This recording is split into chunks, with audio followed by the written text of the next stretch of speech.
welcome back to our The Struggle is Real series. Sadly, today will be the final lesson in the series. And while there's no doubt that we can go 10 or even 20 lessons with all the struggles that this life can bring, my hope is that I've given you a few tools that you can use in any of those circumstances that you find yourself in. And today is no exception because the struggle that we're going to be talking about today is communication. How often have you put your foot in your mouth? I mean, not literally, but that is a figure of speech for when you misspeak and say something embarrassing or wrong, or make a mistake in public, or even a social blunder that is embarrassing or even offensive. You see, using a figure of speech like that can even be considered poor communication, depending on who you're talking to. So, what can we do to improve our communication? I'm going to share with you 3 tips from God's Word in just a minute. But first, our activity.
Communication is difficult, even when you're both speaking English.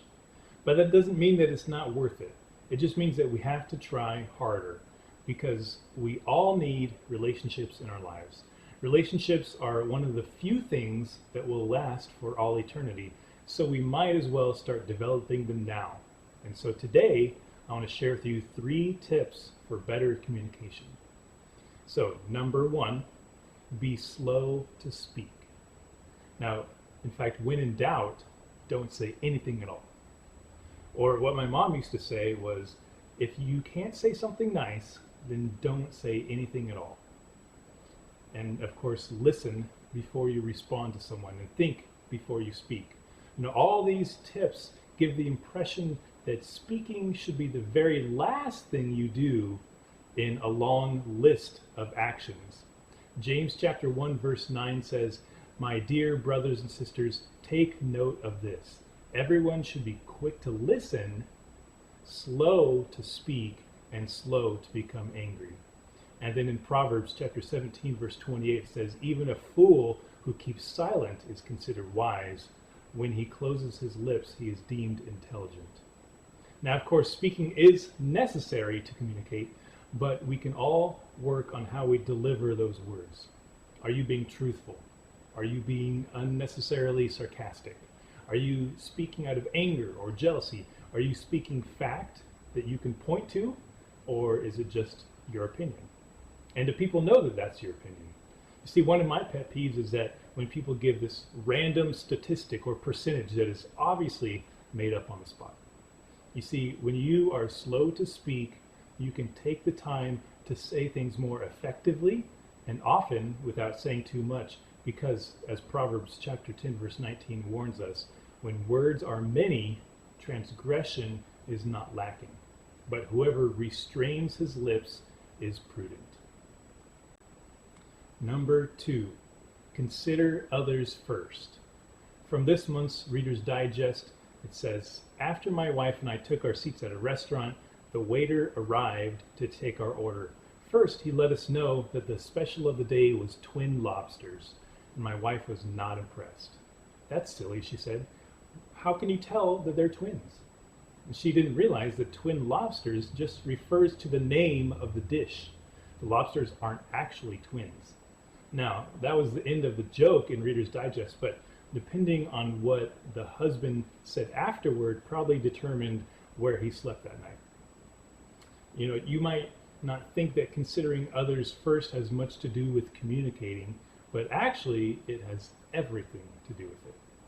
When you put value in the other person, all of a sudden what they have to say is also important, even if they may be speaking ignorantly. Proverbs chapter 18 verse 2 says, "A fool takes no pleasure in understanding, but only in expressing his own opinion." See, it all starts with the level of care and concern for the people that you're speaking with. If you value that person, you'll value what they say. And when you consider what others may be feeling or thinking, and even take into account their past experiences that they may have been through, all of these will affect how you respond. Of course, you can't read their minds, but you can at least consider where others may be coming from and attempt to be considerate of their opinions. Jesus valued people. He spent time with people, meeting their needs, and even at the cost of his own needs. Mark chapter 6, verse 31 records a time when Jesus and his disciples spent so much time meeting the needs of others that they had to get away just to eat and rest for themselves. Yet putting others first is one of the defining marks of God's kingdom. In Matthew chapter 19, verse 30, Jesus explains that many who are first in this world will be last in God's kingdom. But those who are willing to go last in this world will be first in God's kingdom. And so we have to look to the needs of others first. Number 3, practice on your family. Okay, so this last one is more of a method than a tip. But if you want to get good at something, then you have to practice. And who better to practice with than your family, whom you see every day? If you can start communicating better with your family, then everyone else should be easy. And you'd be surprised at how many times I've overheard, disrespectful and ingrateful attitudes and tones between parents and teens, even on a short phone call asking for a ride home. And I think, man, if that had been me on my phone with my mom, she never would have even picked me up. She would have left me there. I'd be walking home. And so if you want to improve your relationships, start with family and start by treating them how you'd like to be treated. Okay, and one last thing. These tips also apply to anything that you would write instead of speaking. We can be just as inconsiderate in writing as in speaking. And because we aren't saying it to a person's face, we tend to become more bold and more harsh in what we write. So be slow to write and be slow to hit that send button. Trust me, it will save you a ton of heartache. Okay, so your challenge for this week is to pick one relationship to focus on communicating better. Focus on one, and then when you start to see some improvement, then move on to the next one. Working on one at a time allows you to see what works and what doesn't. And you can take what works to the next person. And so that's it for this week. Hope that you can use these 3 tips and start communicating better in your life and with your friends and family and relationships all over. So that's it for this week and for this series. But as always, keep working on those struggles.